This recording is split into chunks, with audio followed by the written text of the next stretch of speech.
Hi there, I'm sitting here with Kevin Jodrey, director and owner of Wonderland Nursery in Southern Humboldt, California.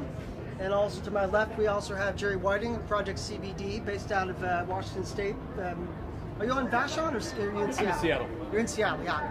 Seen often on Vashon. Oh, yes. At least that's when I see him. And today, this is an ongoing project, ethnographic project, on the social history of CBD propagation.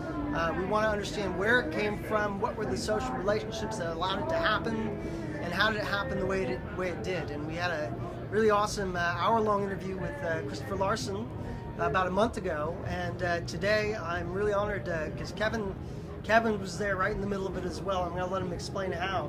We've been talking about it a bit off and on the last couple of days, so don't be afraid to repeat yourself. But let's just let's hear the story, Kev. All right. Spannabis. So, well, yeah, Spannabis. So CBD is suddenly thought to be this incredible cannabinoid. This incredible desire to understand CBD. But at that time, when they started to do any type of research on cannabis, CBD was almost non-existent in any kind of concentration. And so they believed that the demonic recreational growers had bred this wonderful cannabinoid out of the gene pool, and we would never be found again. And lo and behold, there's a competition in Spain called Spannabis, and this man named Jaime, who owns Resin Seeds, enters a G13 haze called Cannatonic into this competition, and it came back with a 5% CBD reading, which instantly just took international attention. At the same exact moment in time, on another continent, is Lawrence Ringo, who's breeding varieties that he likes to grow and smoke. He has the ability now, with the advent of lab technology, and he meets Samantha Miller, and they test his Swiss Gold lines, and lo and behold, they're also at about a 5% CBD. And so he has a 5% CBD line. At the same time, Jaime from Resin Seeds discovers a 5% line. Ringo and Jaime did not know each other at that time. Jaime discovers this high CBD varietal through Spannabis, and there was a doctor in Luxembourg and William Courtney who had theorized that the human had lost its vigor from a decrease in cannabinoids in the body. And they believed it was from all the cannabinoids. CBD had this incredible effect in Courtney's assumption.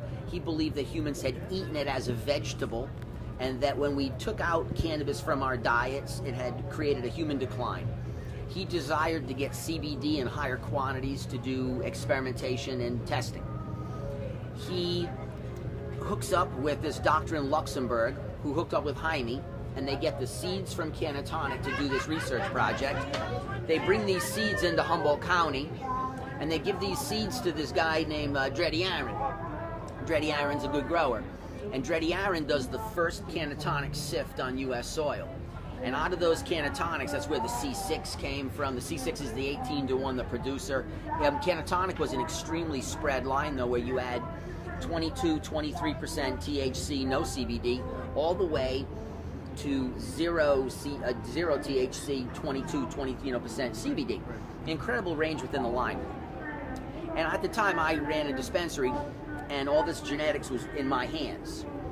At the same exact time, I get introduced to Ringo. So I'm hanging out with Jaime came over to the U.S. So Jaime, who owns Cannatonic, I'm with him. And then I meet Lawrence Ringo from Samantha Miller, and he and I become friends. And Ringo started to be able to work with Samantha Miller to do predicative testing, and they started to be able to isolate the males to bring the ratios into more defined ranges, and to also get a higher consistency of high CBD strains from the line. And so from that, all of a sudden you start to see all the Swiss series, the Swiss Sus. They started to take all these different varieties and hybridize the Harley Sus, the Canna Sus. He started to work all these lines and develop that in that direction. Courtney also went forward with this hypothesis, which proved to be correct, because these juicing trials and these juicing programs turned out to be nothing but phenomenal, where when people receive the plant, all the cannabinoids in whole plant, especially THC acid, had an unbelievable effect on inflammatory response. And so Courtney's hypothesis that this whole plant with CBD would do all these incredible things, just like Ringo believed that the high CBD made him feel good. So he worked off of a feel-good approach. Courtney was more on a med approach, but they both were true med because of ultimately how the individual responded to the cannabis. And my role in that at that time was that we took these, Aaron said, hey, I have possession of all this genetics, and what I'd like to do is I would like to see this disseminated into the world. And so we took these high CBD strains and we pushed them into the market. And just like with Ringo, I asked Ringo, could you please give me varieties that represent your lines so that I can put these into the market, because we do free CBD distribution. And they knew that we were going to be able to take these varieties and get them into the hands of the people. At that time, the whole thing with CBD was everybody realized that there was this incredible commercial potential for it. But the issue was no one knew how to market it. And what we knew was that if we slowed down the release of any of this information, or we slowed down the release of any of the genetics, we would just do a total disservice to the entire cannabis community, because if you can't figure out how to make money off of something and you're choking off the well-being of someone, it's your lack of. And so the CBDs flowed into the world. So Ringo ran a business selling seed, but you could access free genetics that represented his lines from me. So you really didn't have to buy his product, and he did this on purpose so that people would be able to receive something without having to go through the sifting process. And it was the same with the cannatonics in a sense, where once we found out which ones were correct, they were released into the system, and now everyone has access to it. Quick clarification too, of the cannatonics, one of them became AC/DC, is that yes. right? Can you talk about that a bit? There was a variety of these clones that made it out, and the AC/DC was just it was the less desirable sister of C6, because C6 was Canna 6. I don't remember what AC/DC's number was on the chart, but I remember the C6 because the C6 produced legs of cannabis, and when we're talking CBD, it's really about extraction. The terpenes in these cannatonics were really not palatable to people too much. I think it was like high myrcene, high caraphyllene. And they weren't really attractive to people to consume in that fashion, but they were phenomenal for extraction because of the quantity that could be derived. And the AC/DC went out into the world, but because it was almost like, because it was so low yielding, it became even sexier. Because the belief is, oh my God, it's the rarest product on earth. And we're laughing because we call C6 her big sister. And her big sister, she brings a basket when she shows up. And so she's a better choice. Explain that a little bit though. The AC/DC is basically harder to grow. Yeah, it's very much harder to grow. It has a very weak constitution. It takes on much more of the haze characteristics, and it doesn't take on the G13 bulking characteristics, which this was. It was a G13 haze cross. And so the G13 is the more solid production end of it. And what we need for these CBD strains is we need efficacy in production, not just in value to the patient. There has to be an efficient extraction, or otherwise the people who produce it medically are forced to grow a tremendous amount of it and have a difficult time doing it. And for medicine, the whole point to me is to make it so that it's very simple and easy for the individual to grow their own medicine, produce what they need in a single season harvest, and not have to grow it again for the rest of the year. And it's easier if you have the right cultivar. And so what we did is we made sure that these plants made it out. And there was a series of other ones that made it out in all different ranges. But really, it seems with the cannatonics, the straight 18-to-1s were the ones that were most desirable by the population.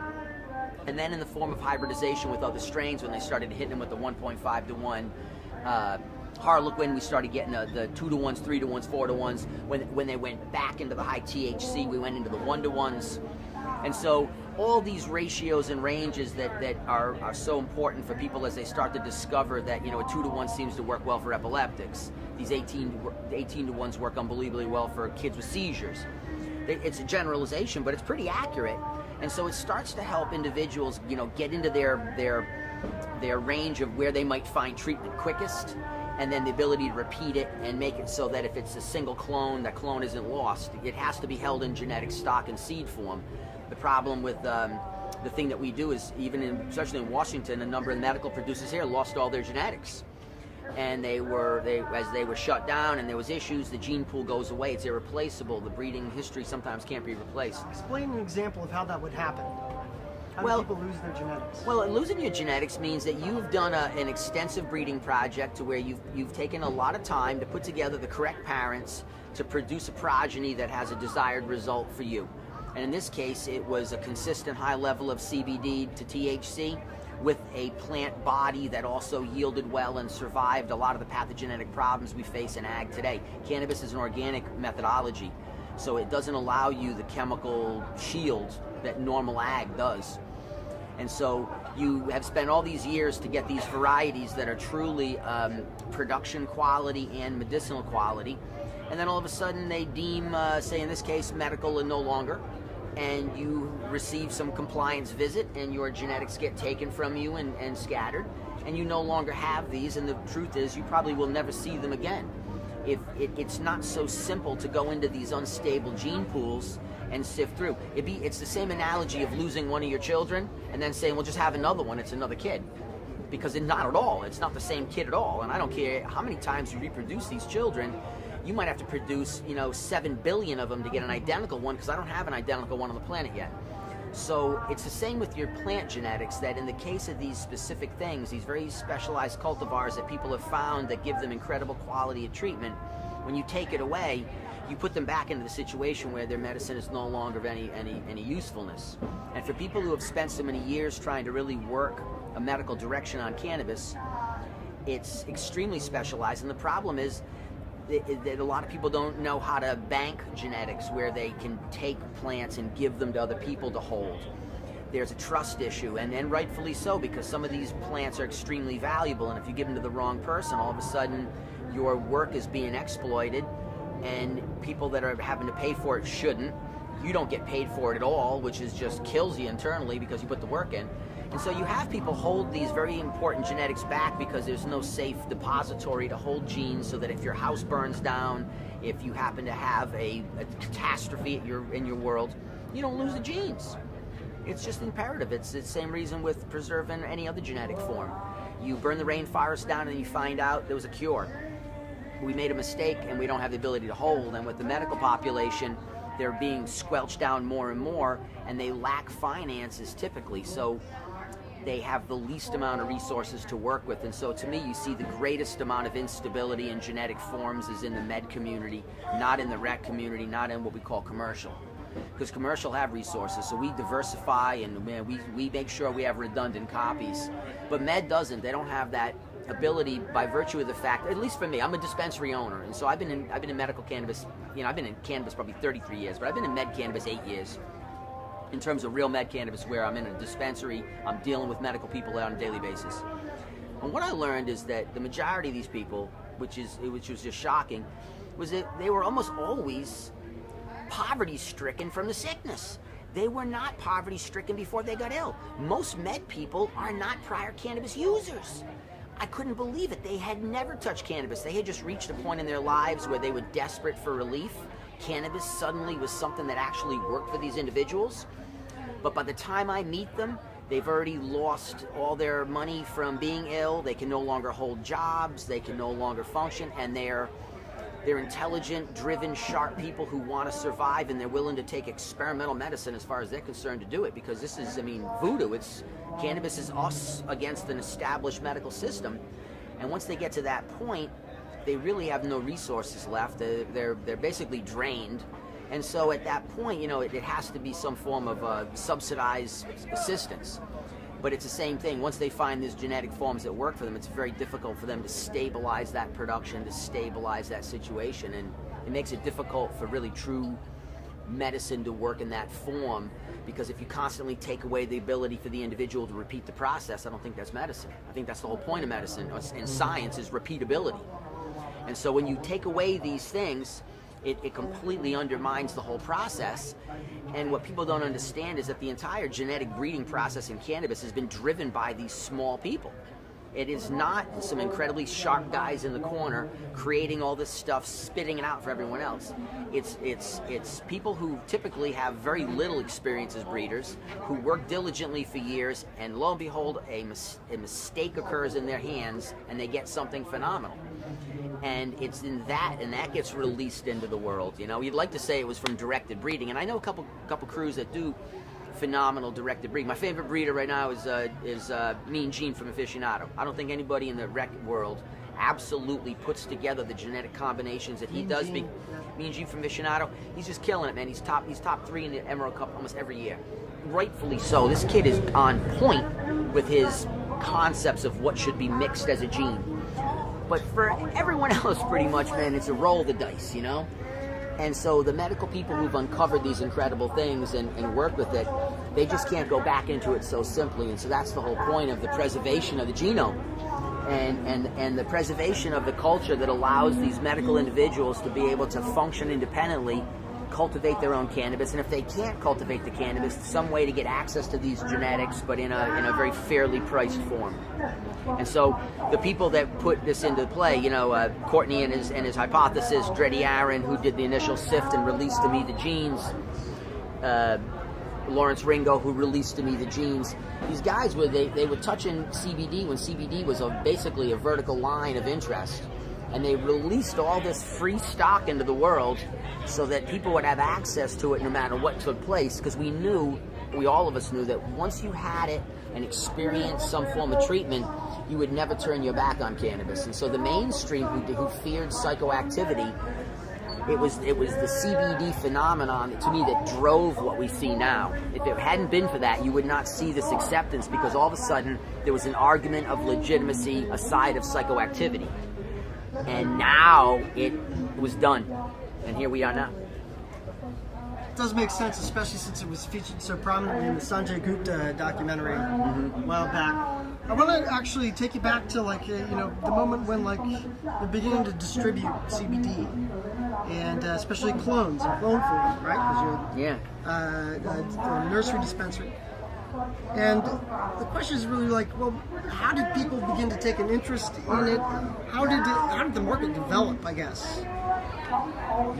You know, the funny thing is that it's still not a market like you think. There was no interest in CBD flowers.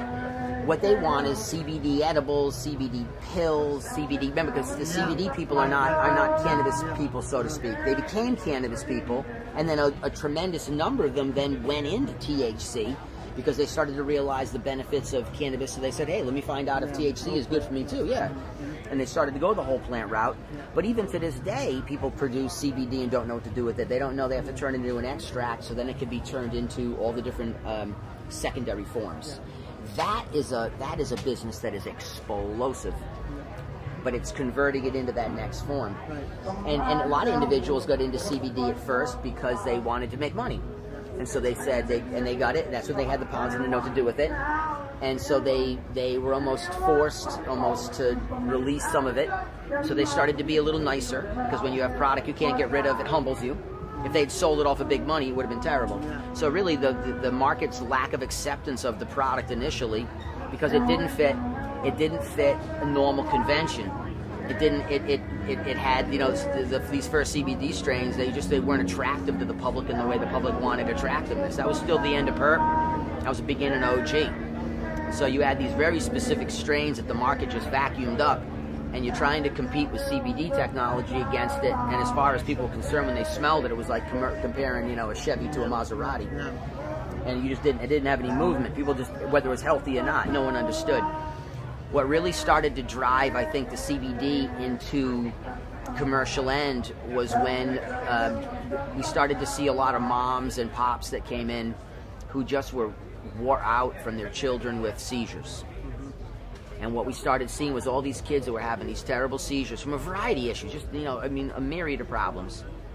But we started trying to, they were just desperate, and they said, "Hey, we'll try anything." And we started to notice that when we went into those 18-to-1s, these 20-to-1s, and we put it into some kind of candy, some kind of product that could be administered to the child easily to where it was palatable and enjoyable, the parents were able to drop all these sedative medications, almost completely out of the picture.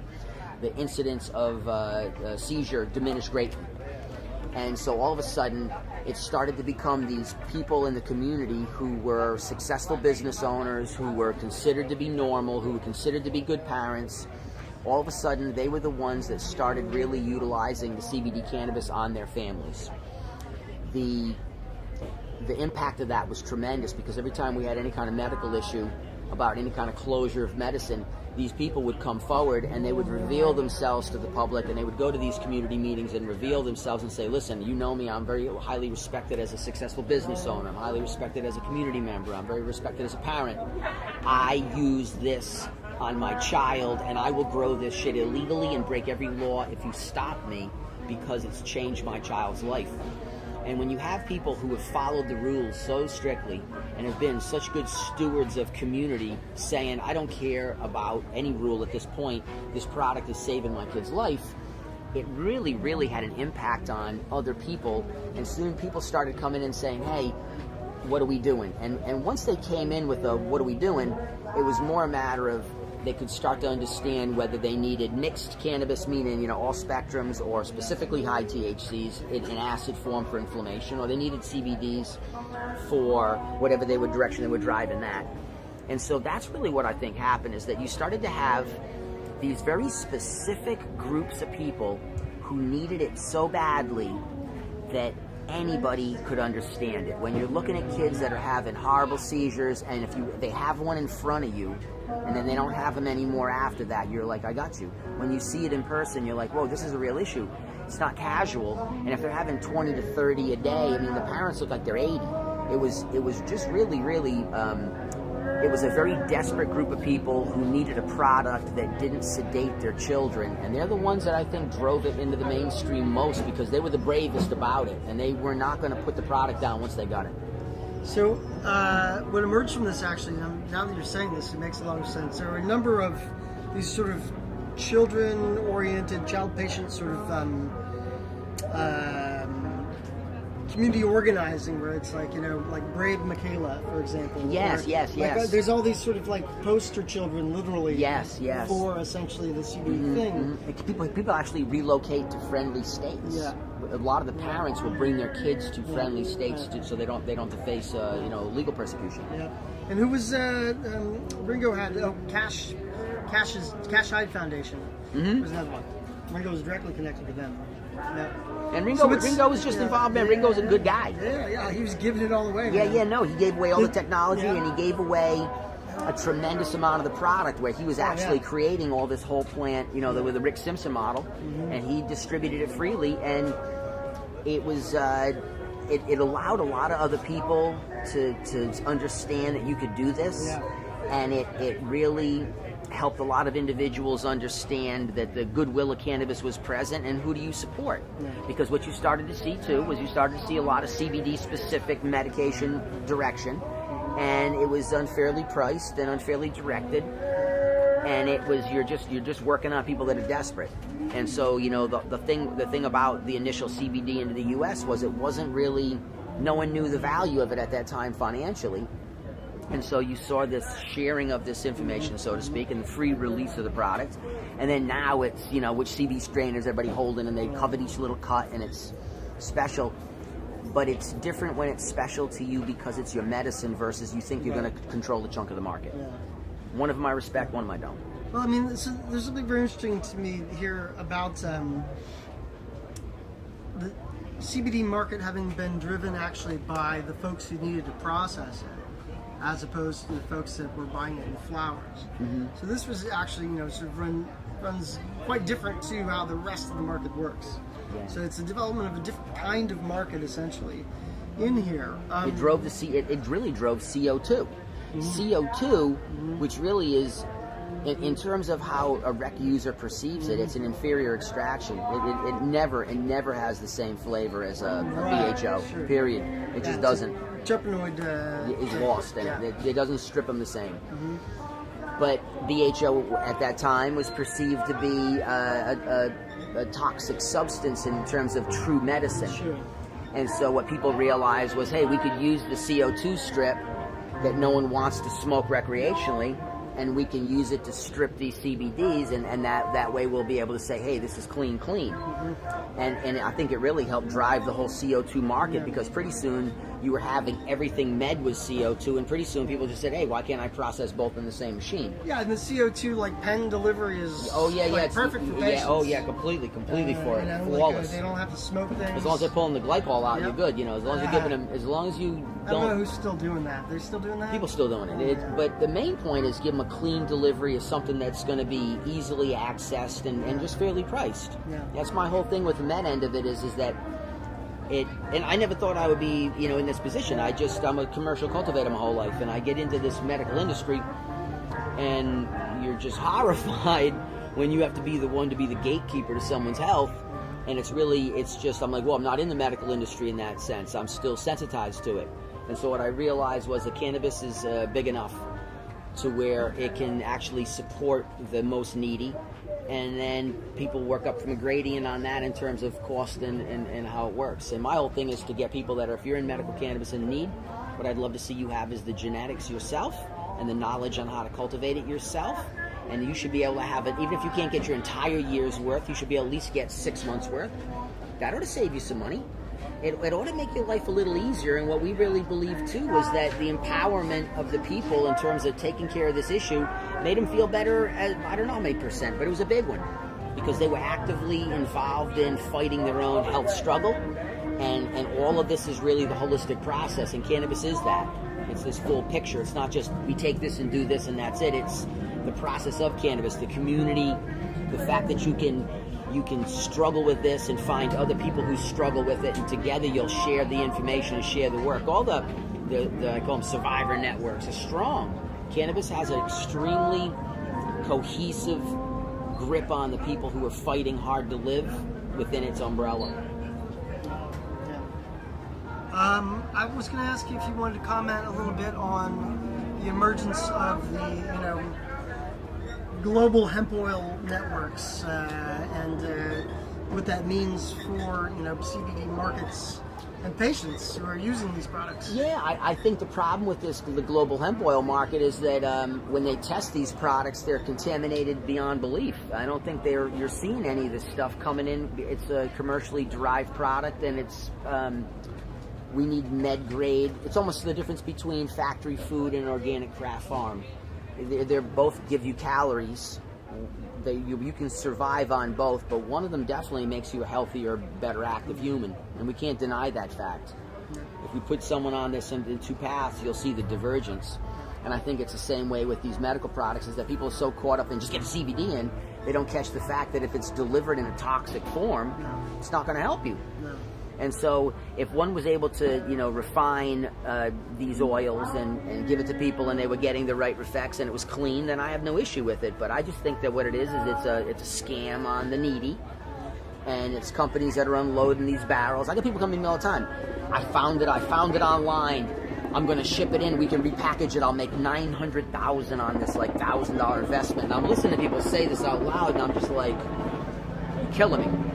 It's the same thing. It's the get rich quick, but you get rich quick on the back of the sick, and it's a scam model. It's Ponzi crap. You know what I mean? And it's not. It doesn't need to be in this. This med cannabis was pure, and it really was. True med cannabis was driven from the HIV crisis in San Francisco, and people were absolutely wilting under the weight of this disease, this affliction. And they fought really hard to get cannabis into the hands of the people to make survivability a better option, at least a quality of life while they were going through the process. And to me, man, that's the whole root of med cannabis. I never claimed to be a medical cannabis grower until I became med cannabis. I was commercial cultivator. I didn't need to hide behind someone's wheelchair. It was, once you get into med cannabis, your model's different, and if you're not trying to do as much as you can for others, you're not in med cannabis. And so to me, the hemp oil situation is it's get rich quick for people who want to extract low-end product to catch the uninformed and give them product that's going to make them sick. Sanjay Gupta did an incredible thing. He also did an unincredible thing, because he he talks about CBD as the only valuable cannabinoid, and you're like, you got a list of, it's like an iceberg. You guys are looking at the top of this thing, and you're not looking at anything below it, and you're saying, oh, I see it all. Right. And they're not. It paved the way for CBD-only legislation. Yes, which is terrible. Yeah. Because you start to develop varietals, and it's not even about anything. It's the plant has, it's even with cannabis. And a good example is, with hemp. So you want to run a good hemp strain, it has to be below 0.03 in terms of THC. But the problem is the good strains are always over 0.03, to where the vigour gene is somehow connected to the THC gene. We can't seem to get the plant to be vigorous and a producer without a corresponding level of THC. So the only strains that kick ass are the ones we can't grow. So we're buying more in commercial hemp than any country on earth. And the stuff that we're growing is an inferior grade because we won't allow the farmers to have a competitive grade of hemp because of the THC numbers. Right. So it's not just that you are having low THC, it's that you're inherently having lower quality plants, which means that the farmers, whoever produces this, is going to have a compromised plant. And you're doing something, you got regulations on a product that no one has any concept of cultivating, which means no farmer was ever consulted. And it helped, because you're trying to regulate a farm crop. And so if you're only going to allow certain plants to be grown and none of them seem to work well, I don't think that was the direction. And that's what I see, is this lack of complete vision on these things, that cannabinoids and the plants are interrelated. You can't always just separate everything out. Yeah. Speaking of that, on the topic of terpenes, I guess, and CBD, I'm wondering if you can, what sort of CBD cultivars have you found the best sort of terpenoid profiles from? And in general, how does that sort of, the addition of putting terpenoids on the menu change the medical out of just being about CBD? Totally. It actually changed it into more rec usage, believe it or not. What you have to do for rec usage is you have to convince the people through the product consumption that it's not high CBD. They have to feel a THC effect, and if you can give them enough CBD, though, it balances it all out to where they feel a stability. And so as we started searching through these varieties, one of Ringo's cuts was a Swiss Sioux, really high in all your limonene and citrus type terps. I needed something that people wanted to consume in that form. And so this way, for individuals who do smoke it, it would allow them an introduction. We went into another varietal, Blue Dynamite, that's a 10-to-1. But same thing, it has extremely Blue Dreamy type terps. So it's attractive to people where they'll want to try it.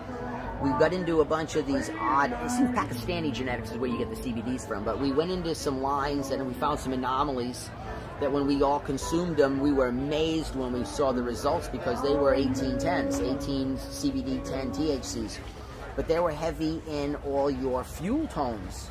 So we started getting some fuel-flavored CBD strains, and for the people who consume them, they absolutely love them because they get a high that makes them satisfied that they're affected by THC in terms of the euphoria. But they are absolutely getting a calmness and a sense of wellness that the CBDs are providing, and the terpene delivery is making them satisfied, where the cannatonics were never that way. No. They just never delivered a satisfying effect to anyone who consumed them. It would just unbalance. Right. Too much myrcene, too much caryophyllene, just too bitter. But when we started to add more of the pinenes in and more of all your limonene and mandarines and all these other citrus tones, oh my God, it started to get people who wanted to consume it as on a recreational level. And so now you have individuals who want a mixed CBD, mid CBD ratio base for their own usage, but they don't want it as a super concentrate, they don't want it as an extract, they want it as flower, and they enjoy the consumption of it. Yeah. And so now that you're seeing the directions in breeding and more people working the lines, you're really seeing it mix into all forms now. Yeah. It's kind of cool. Yeah. Well, I think that actually the legal market in Washington,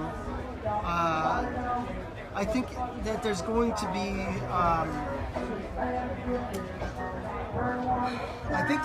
a shift that comes with the new policy when they define medical cannabis that will create sort of basically a policy-driven demand Yes. for CBD genetics, because people will be granted perhaps, extra production space. Yes. If they're producing essentially medical. It's possible that would be the case. It's possible it won't be. But in either case, it's really interesting to see how CBDs do in a market where actually it makes more sense than in the black market to grow for oil. Basically, as long as it's vertically integrated, you're growing for oil and you're processing it. You're perfect. Basically, I think that there's a viable sort of business model in there. Well, completely, because with the CBD, if you're going to blow it anyways, you don't got to take it to full fruition. You don't have to take it all the way to perfection. Yeah, this is my favorite new thing I learned actually from Kevin lately. Yeah. When you're talking about oil production, remember when we're talking about cannabis as flower, we want to ripen it completely because we want to see the most development of the cannabinoid heads themselves, these trikes, because that's where all your terps are contained, it's where all your cannabinoids are contained. You want to see this full completion so that the quality's premium. But when it comes to oil, the perception is color. Color's the perception. And when we work with oil, we don't want any oxidization. Any oxidization whatsoever changes this coloration. And because we have the ability to super concentrate the product, we don't have to worry about losing some percentage points on the end of the cycle in terms of ripening. So the oil allows you to pick your product up to like week 10 days earlier and still have an incredibly developed product because of the super concentration, but the color of it is clear, which makes people believe the quality is incredible. And so with CBD, when you're growing CBD, what you know is that you're not going to have to pay $200 a pound to trim it, which is standard rate in California. You're not going to have to pay $200 a pound. All you're going to do is basically fleece it off the stick into a container and hold it until it can get blown. And so the ease at which you can work with some of these is a little better because you don't have to choose varieties that have the same visual appeal. You don't have to choose varieties and take them to their very edge of perfection to sell it on the market. You can back it off. So if you know the rain's coming in 10 days, you're like, just pick it now. And so you literally have a control over it that's incredible because really we're mining cannabinoids, not mining the qualities. When we're looking at oil, it's a cannabinoid hunt only. Yeah, everything else is just vehicle. And in this case, the trikes are the pigment. That's the part of the paint we want to leave. The vehicle's the plant, it just goes. And that's how they see that. But as flower, it's the opposite. The vehicle is extremely important. It's what people see. We want ultra quality in the trikes, but if the vehicle, if the plant itself is in any way subpar, it won't have the sales.